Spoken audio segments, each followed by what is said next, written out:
Under the spotlight naman ngayon ang trending performance ng Pinoy singer na si Matty Honyosa sa live semifinals ng Britain's Got Talent. Nakakuha kasi ulit si Matty ng golden ticket but this time for the finals. Yan ang tinutukan ni Micah Gamis.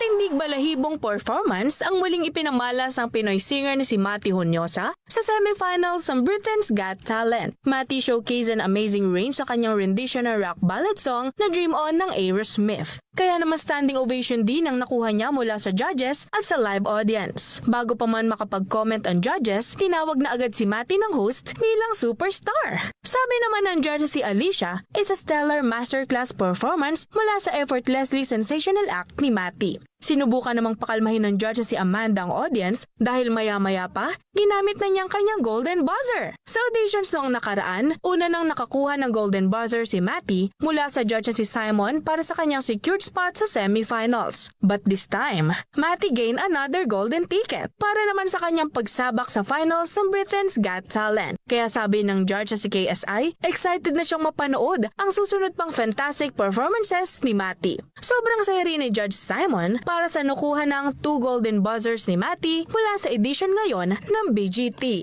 Micah Gamis, IBC News.